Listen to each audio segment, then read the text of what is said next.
So we have hackers, crackers, social engineering, and war driving. Okay, so hackers usually hack by intent, meaning that there's usually a purpose for it. It is not malevolent, meaning it is not malicious. But crackers are system intruders that have malevolent intent, meaning they have the intention of destroying or causing destruction. And then we have social engineering. This is intruding into a system using human nature and not technology. So what this means is that people are usually deceived into divulging or giving out their personal information for the purpose of using it for the purpose of fraudulent activities. And then we have denial of service attacks.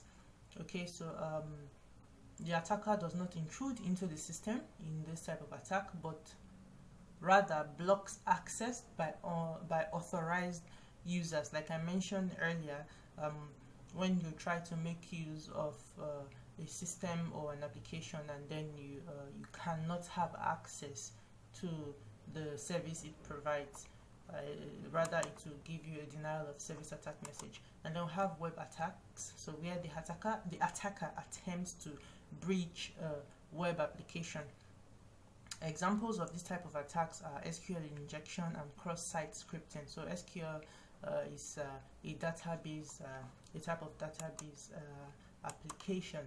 And then we have the session hijacking, okay, an attack that usually involves taking over an authenticated session. So let's briefly explain what the authenticated session is about. So it is one in which the user state is stored on the server's memory. So the server would create and store the session data in the server memory when a user logs in, and then store the ID in a cookie on the user browser. And then we have DNS poisoning. DNS stands for domain name system. Okay, so domain name system usually translates a domain name to an IP address. Okay, so for example, you have www.whatever.com. That is a domain name.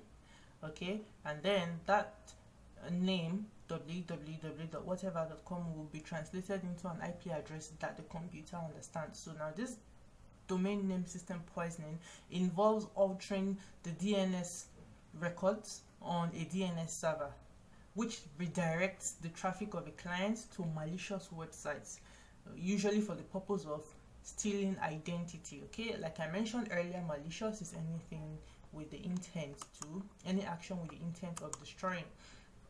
And then we have viruses and unauthorized use of systems, DOS attacks, which we mentioned earlier just now. We talked about intrusions. And then we have employee misuse. So when employees do not make proper use of system, for example, they are gaining unauthorized access to systems, okay, that could lead to the system vulnerability and can cause an attack if care is not taken. And then we have basic security terminologies. Hackers, we already talked about hackers, so there are different types of hackers. We have the white hats, the black hats, and the gray hats. So the white hats are usually considered as the good guys, while the black hats are considered as the bad guys, otherwise known as crackers, which we already explained previously. And then we have the gray hats.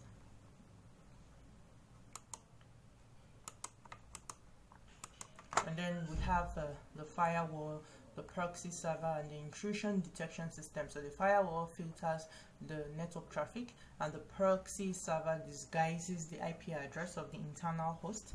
And then the intrusion detection system monitors traffic and looks for attempted or likely attacks.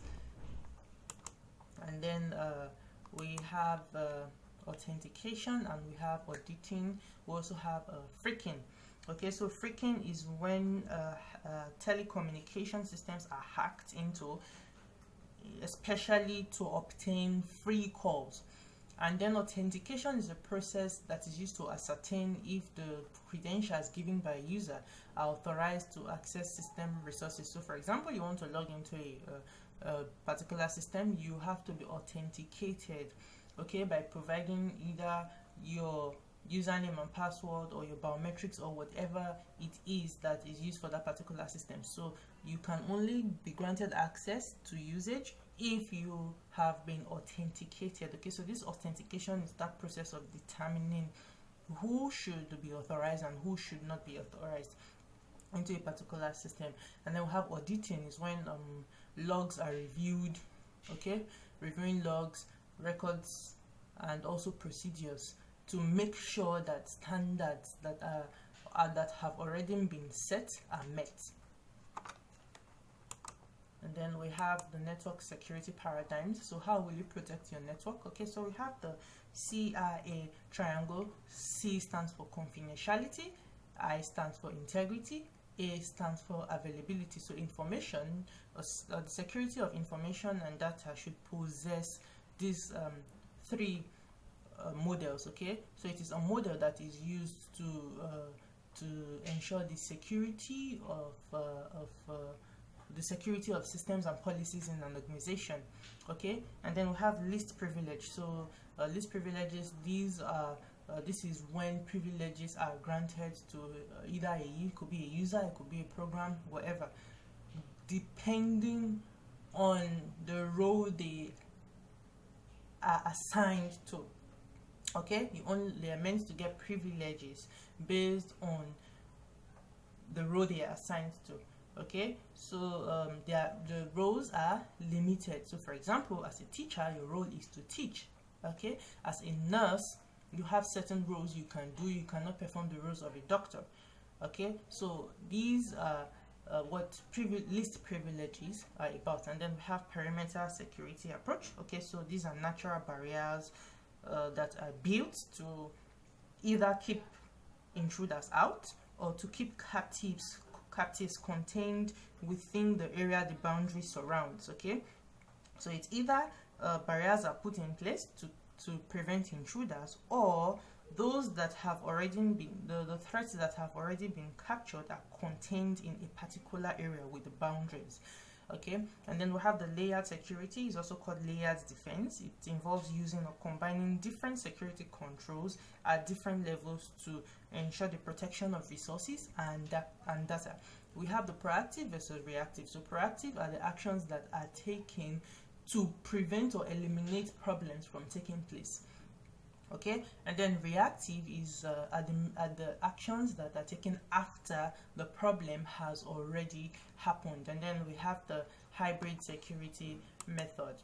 Okay, so how do legal issues impact network security? Okay, so we have different network security, Computer and Network Security Act. Okay, so we have the Computer Security Act of 1987, the OMB Circular, and then we have the Health Insurance Portability and Accountability Act of 1996. HIPAA is actually common. So all these acts are body of rules and regulations that guides and protects that ensures security. Okay, so should, for instance, security be breached in any organization, these acts are going to be consulted to know the punishable acts that will be melted out to the corporates. Let's say hacker, for example. Okay, so they are basically body of rules that guides that surround security. And then we have online security resources. So these are some websites which you can visit, okay, to know more, and you can also visit the websites here on the slide. So this is a summary of everything that we have talked about in this chapter. So this is the end of this lesson. Thank you.